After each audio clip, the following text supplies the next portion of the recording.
Former FBI Director James Comey was indicted for allegedly making a false statement before Congress and for obstruction in a criminal case. Joining us now to discuss is Jonathan Houlihan, President and General Counsel of Remnant Law. So good afternoon to you, Jonathan. Can you tell us, how do prosecutors establish a false statement was knowingly made? Well, under 18 U.S.C. Section 1001, they've really got to show it's knowing and intentional. So these statements made to Congress that intent to deceive, they can provide, there's evidence of documentation that contradicts his testimony. There's other witness statements or evidence that shows that he was lying. Director Comey was lying during the investigation. Also, anything prior inconsistent statements he's made to other people, or just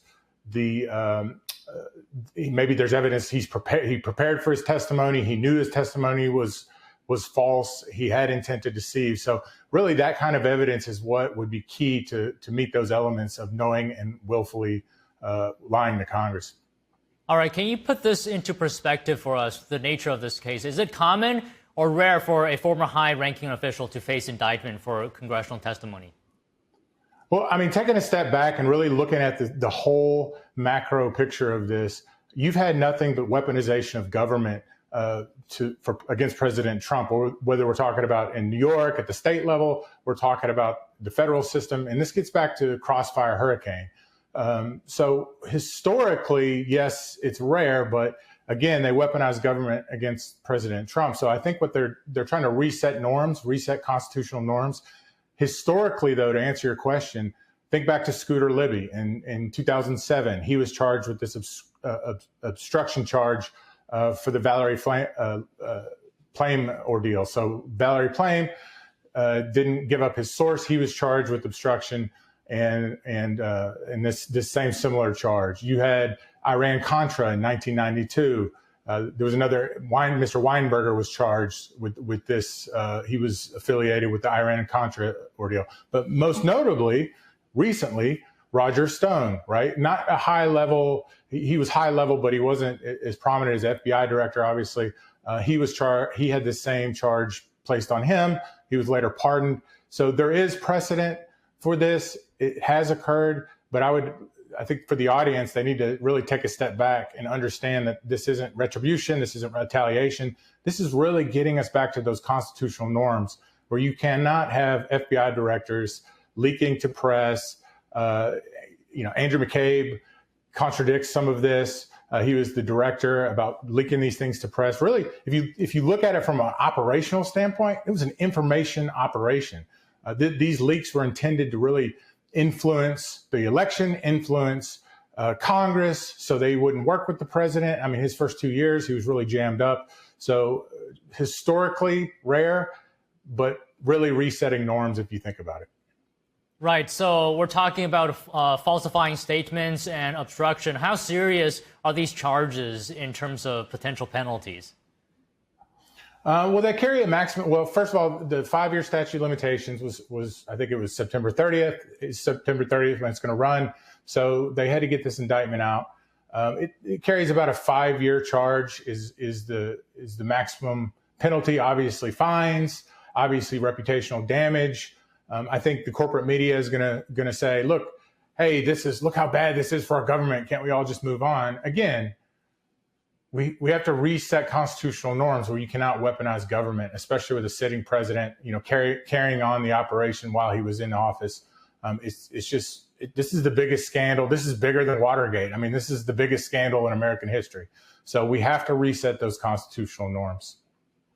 Can you also talk to us about, as you know, the grand jury rejected one of the proposed counts against Comey. Is that significant? What does it mean? It could be significant. I mean, it shows there's some weakness in the case. It shows perhaps the evidence is not as strong as they thought, but it could also show it's a good thing, right? Like, it shows grand jury independence. Like, they're not just going to they're not going to rubber stamp what the government wants. It shows that they took this process seriously.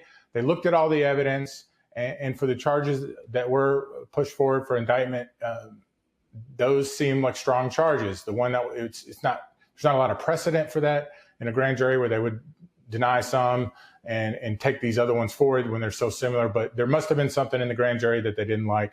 But I think it's a good sign as far as independence and strength for the indictment that does remain.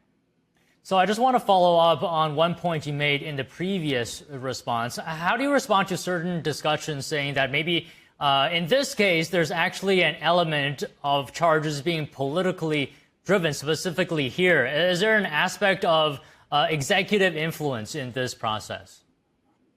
Well, certainly it can be problematic, right? But whether you get down to jury selection and you have this influence, but as far as the government, I mean, commander-in-chief, chief executive means something. I mean, President Trump, he's in charge of the Justice Department. Ultimately, he's in charge of the executive branch. He's in charge of these of all the agencies under the executive branch. So it could be perceived that way. But again, if you take an oath of office to support and defend the Constitution of the United States, you have to reset these norms. You cannot let this stand. You cannot let the weaponization of government go forward. You cannot have the FBI director participating in an information operation and the Russia hoax and allow that to go unchecked. This really is about baselining constitutional norms and building trust and confidence with the American people. And that's why it's so important. So the political commentators they're gonna commentate, right? But at the end of the day, this is about the rule of law. And I think Pam Bondi said it, rule of law, Kash Patel said it, rule of law, rule of law. It really is about the rule of law. And what does that mean? Constitutional norms, getting us back to a rule of law based constitutional system. And Jonathan, are you able to forecast for us potentially what possible defenses might Comey's legal team raise? I think the number one thing he'll attack is intent, didn't have the intent to lie.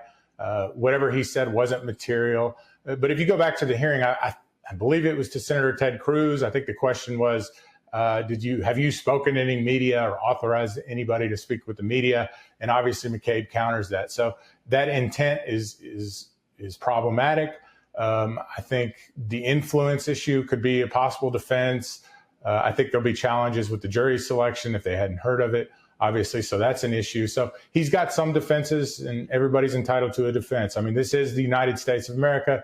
You're innocent until proven guilty, although they didn't give President Trump that same courtesy in a lot of ways. Okay, Jonathan, can I just ask you one more thing? What happens next in this case? I mean, could this take a long time before a ruling? Well, unfortunately, a lot of once you're in a litigation setting, things take a while. So you'll have pretrial motions. I think on October 9th, he's going to be arraigned. So that'll really set the clock. After he's arraigned, you're going to have pretrial motions. You're going to have discovery. You're going to have jury selection, change of venue motions. All those things will occur. So probably start trial in around 6 months. Assume it would last at least a year. From now is when the trial would be completed, if it goes to trial, if there's not some kind of plea deal. I don't suspect there will be. So I'm certain at least a year, maybe longer, before we get a conclusion in this case. Well, okay, Jonathan, good to hear your comments today. Thank you very much and have a great weekend.